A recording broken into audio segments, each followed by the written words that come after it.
ನಮ್ಮ ರಾಜ್ಯ ಸರ್ಕಾರ ಆಗಲಿ ರಾಜೀವ್ ಗಾಂಧಿ ವಸತಿ ನಿಗಮದಿಂದ ಬಡವರಿಗೆ ಮನೆ ಕೊಡ್ಸಿ ಅಂತ ಹೇಳಿ ಸುಮಾರು 8 ವರ್ಷದಿಂದ ಅಲ್ದಾಡಿಸ್ತಾ ಇದ್ದಾರೆ.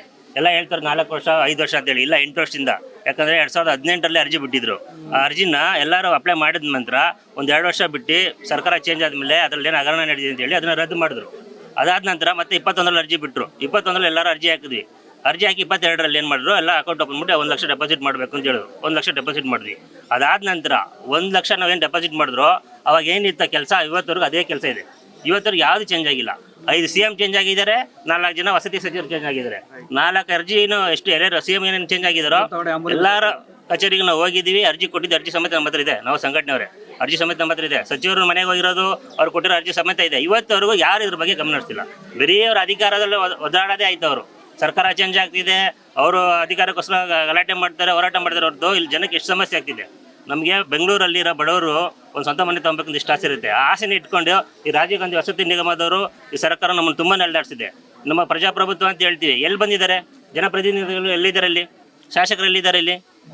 ಹೆಸರಿನ ಹೋಗ್ಬೇಕು, ಕೇಳಿದ್ರೆ ದುಡ್ಡಿಲ್ಲ ಅಂತಾರೆ. ಮತ್ತು ನಾವು ಕಟ್ಟ ಟ್ಯಾಕ್ಸಲ್ಲಿ ಎಲ್ಲಿ ಹೋಗ್ತಿದೆ? ದುಡ್ಡಿಲ್ಲ, ನಾವು ಕಟ್ಟ ಟ್ಯಾಕ್ಸ್ ಎಲ್ಲಿ ಹೋಗ್ತಾ ಇದೆ? ನಿಮ್ಮ ಕೈಯಲ್ಲಿ ಸರ್ಕಾರ ನಡೆಸೋಕ್ಕಾದ್ರೆ ನಡೆಸ್ರಿ, ಇಲ್ಲ ಈ ಥರ ಜನಕ್ಕೆ ಆಸೆ ತೋರಿಸಿ ಈ ಥರ ಅಲ್ದಾಡಿಸ್ಬಿಡ್ರಿ ಅಂತ ನಾವು ಹೇಳ್ತೀವಿ. ನೋಡಿ, ಇವತ್ತು ನೋಟಿಸ್ ಕೊಟ್ಟಿದ್ದಾರೆ, ಫಸ್ಟ್ ನೋಟಿಸು. ಈ ನೋಟಿಸ್ ಏನಂದರೆ ನಾವು ಒತ್ತಡ ಹಾಕಿದ್ದಕ್ಕೋಸ್ಕರ ಫಸ್ಟ್ ನೋಟಿಸ್ ಕೊಟ್ಟಿದ್ದಾರೆ. ಈ ನೋಟಿಸಲ್ಲಿ ಏನಿದೆ, 26 ಒಳಗಡೆ ನಾವು ಅಮೌಂಟ್ ಪೇ ಮಾಡಬೇಕು ಅಂತಿದೆ. 26 ಒಳಗಡೆ ನಾವು ಕಟ್ಟಿಲ್ಲ ಅಂದರೆ ಈ ನೋಟಿಸ್ ಮುಗೀತು. ಸೆಕೆಂಡ್ ನೋಟಿಸ್ ನೆಕ್ಸ್ಟ್ ಮಂತ್ ಬರುತ್ತೆ. ಅದಕ್ಕೊಂದು ಡೇಟ್ ಕೊಡ್ತಾರೆ, ಅದಕ್ಕೊಂದು 30 ದಿವಸ ಬರುತ್ತೆ. ಆ ಡೇಟಲ್ಲಿ ಕಟ್ಟಿಲ್ಲ ಅಂದರೆ ಆ ನೋಟಿಸ್ ಮುಗೀತು. 3ನೇ ನೋಟಿಸ್ ಬರುತ್ತೆ, ಅದನ್ನು ನಾವು ಕಟ್ಟಿಲ್ಲ ಅಂದರೆ ಕ್ಯಾನ್ಸಲ್ ಆಗುತ್ತೆ. ಇದು ಮಾಹಿತಿ ಇರೋದು ಇದೆಯಲ್ಲ, ಇದನ್ನು ನಮ್ಗೆ ಕಳಿಸಿರೋದು ಈಗ 25 ದಿವಸ ಮುಂಚೆ ಕಳಿಸಿದ್ದಾರೆ. ಈಗ ಜನಕ್ಕೆ ಗೊತ್ತಿಲ್ಲ, ಎಲ್ಲ ತೊಗೊಂಡು ಹೋಗ್ತಾವ್ರೆ. ಈಗ ಸುಮಾರು ಜನಕ್ಕೆ 6 ಲಕ್ಷ ಕಟ್ಟಕ್ಕಾಗಲ್ಲ. ಇಲ್ಲಿ ಬಂದಿರೋ ಬ್ಯಾಂಕ್ ಅವರು ಅಷ್ಟೇ, ನಾವು ಎಲ್ಲೂ ಹೆಸರು ಕೇಳಿಲ್ಲ. ಬ್ಯಾಂಕ್ ಅಲ್ಲ, ಫೈನಾನ್ಸ್ ಇದು, ಎಲ್ಲ ಪ್ರೈವೇಟು ಫೈನಾನ್ಸ್ ಅವರು. ಇವ್ರೇನು ಹೇಳ್ತಾರೆ ಅಂದರೆ ಬಡವ್ರಿಗೊಂದು ರೇಟು ಇಂಟ್ರೆಸ್ಟು, ಬಿಸ್ನೆಸ್ ಮಾಡೋರ್ಗೊಂದು ಇಂಟ್ರೆಸ್ಟು. ಇದು ಯಾಕೆ ಈ ಥರ? ಯಾಕೆ ನ್ಯಾಷನಲೈಸ್ ಬ್ಯಾಂಕ್ ಇಲ್ವಾ?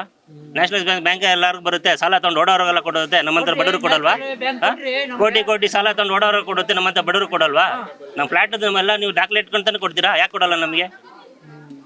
ದಯವಿಟ್ಟು ಇದನ್ನ ಮುಂದಿನ ದಿವಸದಲ್ಲಿ ಕರೆಕ್ಟಾಗಿ ನಮಗೆ ಈ ನೋಟಿಸ್ ಕರೆಕ್ಟಾಗಿ ಉತ್ತರ ಕೊಡಬೇಕು. ನೀವು ಏನು ಫಸ್ಟ್ ಏನು ಹೇಳಿದ್ರಿ, ನಮಗೆ ಮನೆ ಫಿನಿಶಿಂಗ್ ಆದಮೇಲೆ ನಾವು ಕೀ ಕೊಡ್ತೀವಿ, ಆಮೇಲೆ ನೀವು ದುಡ್ಡು ಕೊಡ್ರಿ ಅಂತ ಹೇಳಿದ್ರಿ. ಈಗೇನು ಹೇಳ್ತಿದ್ದೀರಾ, ನಮ್ಮ ಹತ್ರ ದುಡ್ಡಿಲ್ಲ, ನೀವು ಅಮೌಂಟ್ ಪೇ ಮಾಡಿರಿ, ಆಮೇಲೆ ನಾವು 6 ತಿಂಗಳು ಕಟ್ಕೊಡ್ತೀನಿ ಅಂತ ಹೇಳ್ತಾ ಇದ್ದೀರಾ. ನಾವು ಅದನ್ನು ಹೇಳ್ತಿದ್ರಲ್ಲ, ಆ ಮಾತನ್ನ ಇದ್ರಲ್ಲಿ ಎಂಟ್ರಿ ಮಾಡಿ ಕೊಡಿ. 6 ತಿಂಗಳು ನಾವು ಮನೆ ಫಿನಿಶ್ ಮಾಡಿ ಕೊಡ್ತೀವಿ, ನೀವು ಅಮೌಂಟ್ ಕಟ್ರಿ ಅಂತ ಹೇಳ್ರಿ. ನಾವು ಕಟ್ಟಕ್ಕೆ ರೆಡಿ ಇದ್ದೀವಿ. 6 ತಿಂಗಳು ಇಷ್ಟು ದಿವಸ ಅಲ್ದಾಡಿದ್ದೀವಿ. 6 ತಿಂಗಳು EMI ಕೊಟ್ಟು ತಿನ್ನಿರಿ, ಪರವಾಗಿಲ್ಲ, ನಮ್ಮದು ತಿನ್ನಿರಿ. ಬಟ್ ನೀವು 6 ತಿಂಗಳು ನಮ್ಗೆ ಗ್ಯಾರಂಟಿ ಕೊಡ್ತೀರಾ? ನಾವು ಅಮೌಂಟ್ ಕಟ್ಟಿ ನೀವು 6 ತಿಂಗಳು ಆದಮೇಲೆ ಕೊಟ್ಟಿಲ್ಲ ಅಂದರೆ ನಾವು ಬಾಡಿಗೆ ಕಟ್ಕೊಂಡು EMI ಕಟ್ಕೊಂಡು ಜೀವನ ಮಾಡೋಕ್ಕಾಗುತ್ತಾ? ಈಗಿರೋ ಪರಿಸ್ಥಿತಿ ಹೆಂಗಿದೆ ಅಂತ ಗೊತ್ತು ತಾನೆ. ಎಲ್ಲ ಕಡೆ ವಾರಗಳಾಗಿ ಎಷ್ಟು ಜನ ಕಷ್ಟಪಡ್ತಾರೆ. ಗ್ಯಾಸ್ ಕೂಡ ಇಲ್ಲ. ಈಗ ಈ ಸಮಸ್ಯೆನ 2 ಕಟ್ಟಕ್ಕಾಗುತ್ತಾ? ಇದು ನಿಮ್ಗೆ ಅರ್ಥ ಆಗಲ್ವಾ?